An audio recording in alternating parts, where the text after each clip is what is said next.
তো গাইস প্রথমে আমি 3 লাখ টাকাতে প্লেনে উঠে গেলাম। প্লেনে ওঠার পর আমি আমার এই 1 লাখ টাকার ওটা দিয়ে নেমে গেলাম। যার পরে এনিমি নেমে গেল।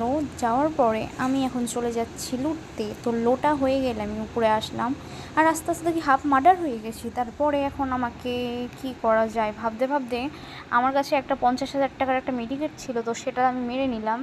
নেওয়ার পর এখন আমি আমার একটা এক্সকে খুঁজতে খুঁজতে তাকে পাচ্ছিই না। তো আমার তো তার উপর অনেক শত্রুতা আছে, আর ওখানে উপরে লাফ মারতে গিয়ে দেখি আমি মানে নিচেই পড়ে গেলাম। যাওয়ার পরে এখন আমি চলে যাব আমার এক্সকে খুঁজতে। তো যেতে যেতে মানে দেখা হয়ে গেল আমার এক্সের সাথে। আমার এক্স আমাকে এতটা মারলো যে আমার 1.5 লাখ টাকার মেরিট পুরো কমেই গেছে। যাওয়ার পর আবার আমি ওই মানে এক্সের কাছে ওই 1.5 লাখ টাকার মানে 50,000 টাকার মেরিট নিয়ে চলে গেলাম। যাওয়ার পরে এখন আমি আরেকটা এক্সকে পেয়ে গেলাম, তাকেও খুন করে নিলাম। নেওয়ার পরে এখন আমি একটু চারিদিকে এনিমি খুঁজছি। এক্সকে মারা হয়েছে, তো এবার একটু এনিমির সাথে মারামারি করার জন্য আমি খুঁজতে খুঁজতে মানে যেখানে ওখানে যাচ্ছি, কিন্তু কিছুতেই দেখি পাচ্ছি না।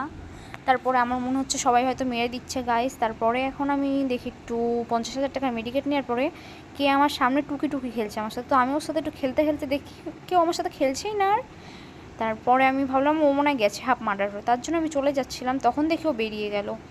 তো আসার পরে দেখি ও আমাকে কতটা দেখো গাইস ড্যামেজ দিল। দেওয়ার পরে তারপরে এখন আমি তাকে মারলাম। মারার পরে দেখি কি করা যায়, তাই ভাবতে ভাবতে আমি এখন লুটতে চলে যাচ্ছি। আর যাওয়ার পরে কিন্তু লোটার কিছুই পাইনি। তারপরে আমি একটু সুপার মেডিকেট নিয়ে নিলাম।